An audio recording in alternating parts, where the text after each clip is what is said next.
Pusang gala. Shh! Alam mo, Muyak, kailangan na kita bilhin ng cellphone. Sobrang kulit niya, maingay, madaldal. Apir, Lolo Imaw! She's very true to all her emotions. Kung ano yung nafe-feel niya for her character, that's what she delivers on cam. I heard po, sabi nila, pag nag-invest kayo agad sa car, it invites more work. So, kauna-unahang purchase mo to? Yes. Sa sweldo mo, sariling sweldo mo? Hindi pa ako tapos bayaran to.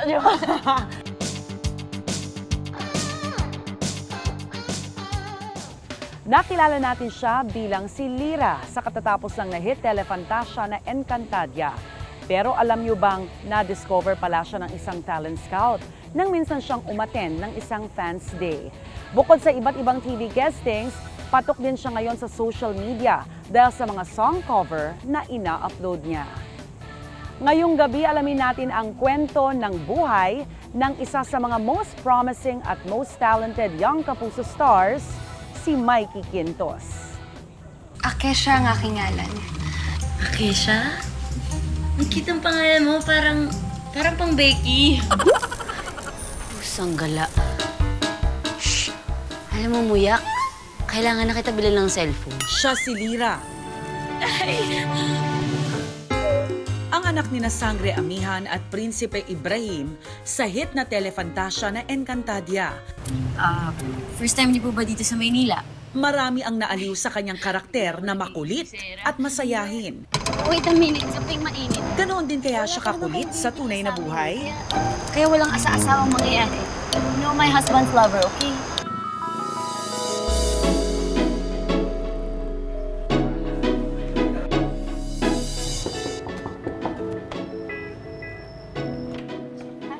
Hello, Welcome Mikey. po. Napalibre ka ngayon, ha? Come in.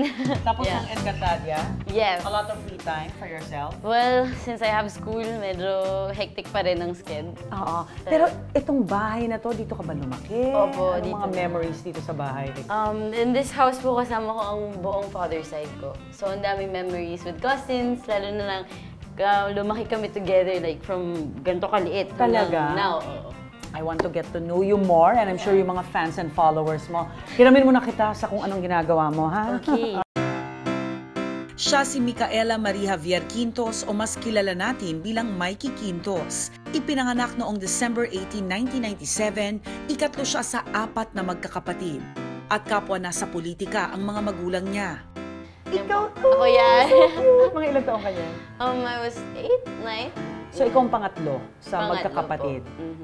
Apat na Maria. This is my eldest sister. Second, tapos ako po yan. Oo. Tweety Ikaw lang Bird ba ang ang favorite ko. artista talaga? Nahilig sa pag-aartista? Ako lang po talaga. Bata pa daw po ako, sobrang ingay ko na eh. Like, Yes. makulit na ako. I love entertaining the guests, my parents, friends. Yung tipong sayaw ka, kanta ka, Game gano'n, ako agad. game ka agad. Ito po ang parents Your parents? ko. Ang kanilang Ano wedding mga photo. bata? They're young, 48 pa lang po. Both. They just turned 48. Sandali, may beauty queen sa pamilya. Miss Architecture. Pinilit ako ng mom ko sumali. Oh, ito ba ang crown? Ito ang crown. I won the crown. Talaga, pwede bang ano ha? Gusto niyo po i-try? Hindi, Joke. ikaw! Ibalik mo kami sa time na yun. Ito na yun, Ang ganda ganyan. naman. Kailan yan? So, Miss Architecture, year 2016. Last year lang po. Ano yun?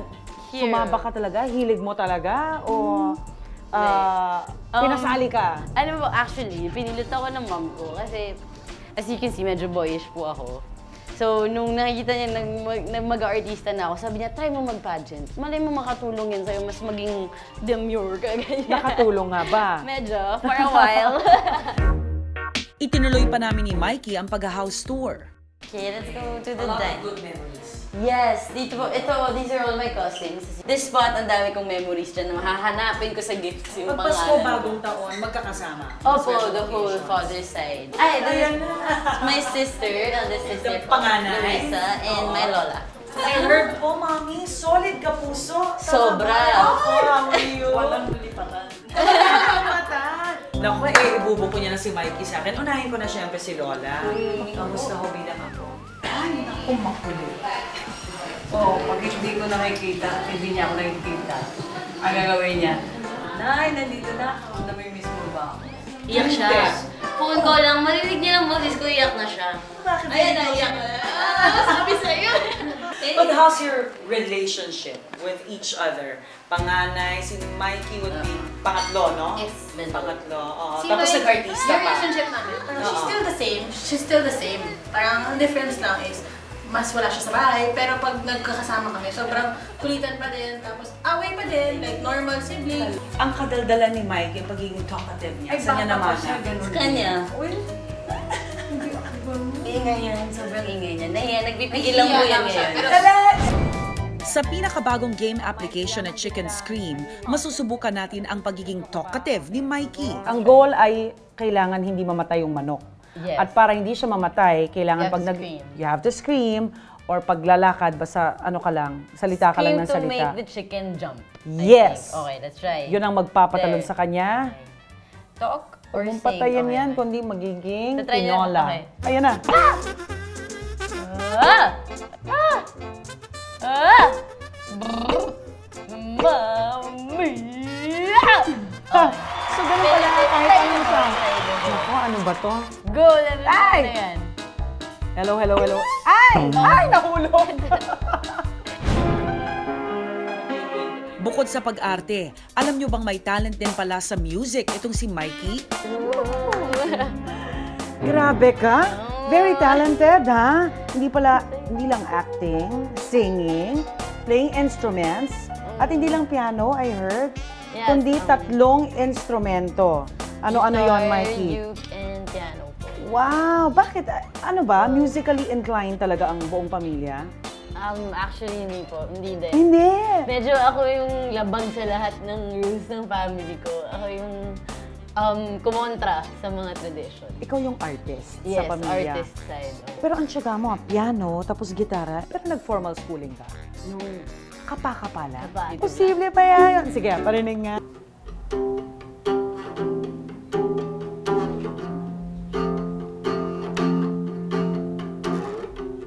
Sa aming pagbabalik, tulad ng marami sa atin, biktima rin daw siya ng mga nanloloko online. someone pretended to be me. Oo. Sabi po siya na mag-break na parents ko, na my sister's pregnant. Ganon kalala. Dream date ko, Ding Dong Dantes. Wait lang. Gabi nung na-meet ko siya, nanigas ako sobra.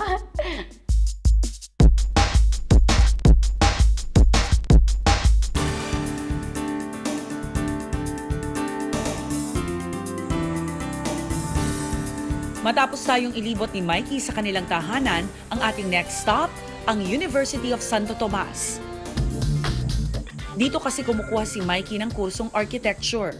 Architect na talaga ever since. Ilang taon ka? How young were you nung naisip mong arkitekto talaga gusto ko? 12 years old, mga Oo. ganon. 12, 13. Pero bakit? Anong nag-trigger? Bakit architecture? Nag-trigger talaga is brochures ng mga school, college. Kasi Talaga? when my Oo. sisters were looking for colleges na, graduate na sila ng high school, nakita ko yung brochure, nangelam ko, may Paclamera self. Oo. Nangelam ako sa books. Tapos sabi ko, ano kaya ang gusto ko dito? Tapos I saw architecture. Tapos bawat course kasi doon may picture. Oo. Tapos doon ako pinaka na-excite. Yun yung pinaka tumawag sa akin na program. What is it about architecture? Ano ba yung gusto mong magawa eventually? To see something sa streets ng Manila or anywhere in the Philippines na alam mong, uy, ang ganda. Yung mapapa-second look ka na, uy, ang ganda nito. Na magiging... Alam mong pinag-isipan yung bawat wall, bawat bintana.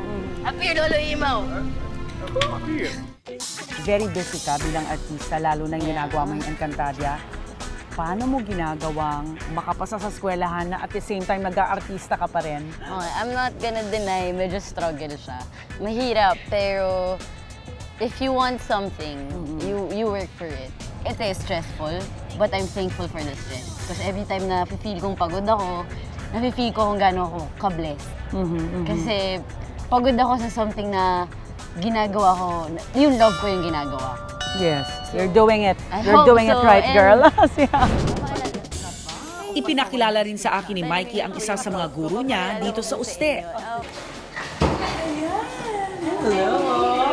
And she is your professor Yes. Right now, for theory of architecture po. Wow. Hello, nice to meet you, ma'am. Kamusta bang estudyante ko si Mikey? Ano bang klaseng estudyante? Mikey is the kind of student who does what she says she will do.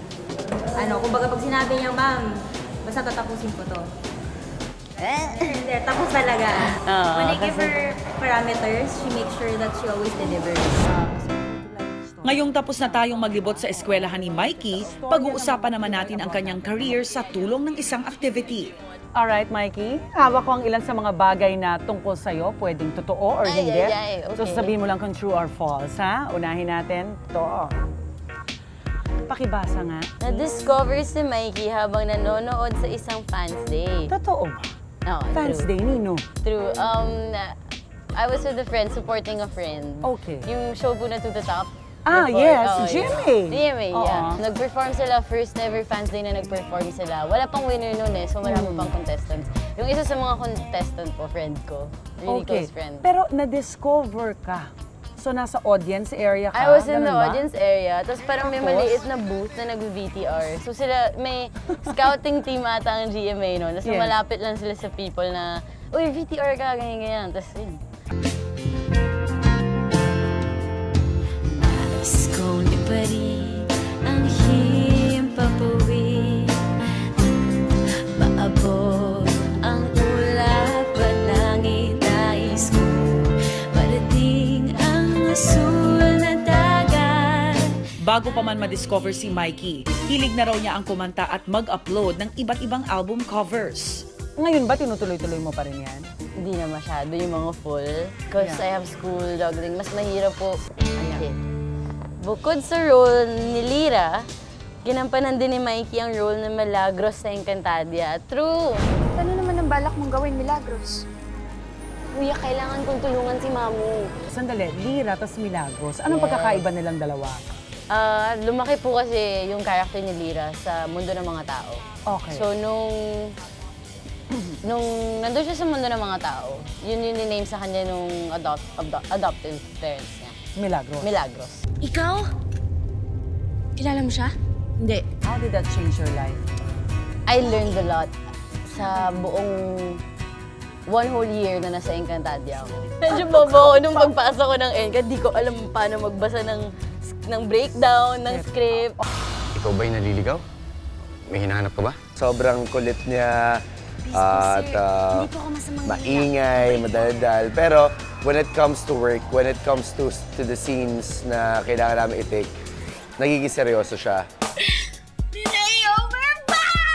Ang sarap ng Kaiksan because she's very raw and she's very true to all her emotions. Kung ano yung nafe-feel niya for her character, that's what she delivers on cam. Kaya sarap niya Kaiksena, very professional. Nako, eto, totoo ba to? Nambubuli si Mikey online. Ako, hindi po, ako po yung binubuli. Talaga? Matagal ko nang gustong itanong. Nitong 2016, nagsagawa ng online campaign ang GMA Network, ang Heart Over Hate. It's deeper than you think. If akala nyo wala lang, parang negative thing lang siya na pwede sabihin, it affects the life of the person you're bashing or putting hate to. Isa si Mikey sa Kapuso Stars na nakiisa sa advocacy na ito dahil tulad ng marami sa atin, biktima rin daw siya ng mga nanloloko online. Someone pretended to be me. Sabi po siya na magbe-break na parents ko, na my sister's pregnant. Ganon kalala. As in, tapos naniniwala yung mga tao, nagugulat parents ko na, uy, maghihiwalay na daw kayo. Tapos, nagkaroon siya ng issue sa family na ako yung nasisi kasi akala nila ako yun. Did you find out kung sino tong taong to? Until now, hindi po. Paano tumigil? I started adding my family members na ito yung totoong account ko. Tapos, I messaged a few family members na nasa States na friends yung poster na i-report na. So, bigla na lang natanggal ata eh. Susunod sa tunay na buhay. Proud din si Mikey na ipinakita sa amin ang kanyang prized possession, ang kanyang customized van. Okay, lahat ng condiments sa pagkain, hindi naman po ako maarte sa pagkain. Okay lang sa akin, pero ketchup ang hindi ko kaya. Maamoy ko lang ang ketchup nang hihina na ako.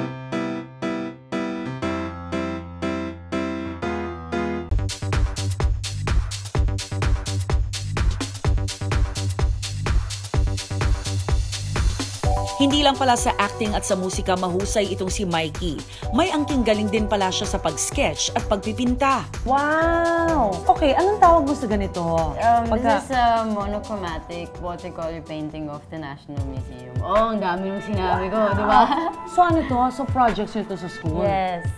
Ito favorite ko. Ito yung na-exhibit, na nagulat akong na-exhibit kasi minadali ko lang siya. Talaga? Yung mga ganyan, gano'ng katagal mo ginagawa? Ito, hour and a half. Ang mga ito naman ay project ni Mikey sa kanyang design class. Akalain nyo bang sulat kamay ito lahat ni Mikey? Handwritten to lahat. Bawal po mag-print sa amin. Talaga? So kasama sa ginigradean yan? Yes, kung gano'ng kalinis. Proud din si Mikey na ipinakita sa amin ang kanyang prized possession, ang kanyang customized van. I heard po, sabi nila, pag nag-invest kayo agad sa car, it invites more work. Para tuloy-tuloy. So kauna-unahang purchase mo to? Yes. Sa sweldo mo, sariling sweldo mo? Hindi pa ako tapos bayaran to. Pero ano, no? Pinalagyan mo ng kama dahil long working hours? Yes, ba? very convenient po siya pag nasa set. Pag tenga. Alright, bukod sa kama, nagpalagay ka rin ng TV. And sa likod po, I don't think you can see there's a vanity mirror. Ah, ganun? There's a mirror with lights na I do my makeup sometimes. Nung pina-customize ko siya, sinabi ko talaga na yung convenient. Kung saan po ako nagpa-customize, siya po yung nagsabi na makaka-help yung mirror, ganyan.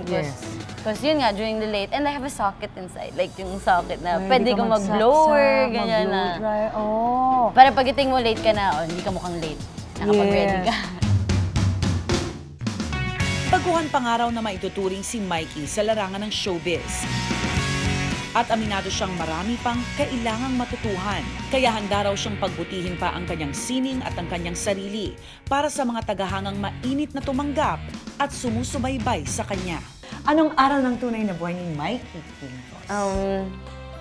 Aral ng tunay na buhay ko is if you dream of something, just believe na you can do it. And because I believe na if it's for you, it's gonna happen. Just trust in God. Because kung ano yung plano niya sa'yo, mangyayari at mangyayari naman. Hanggang sa susunod na Miyerkules, ako po si Rhea Santos. Bawat karanasan, may mga aral na tumatatak sa ating mga puso at isipan. Sama-sama ulit tayong makibahagi sa mga kwentong personal, dito lang sa Tunay na Buhay.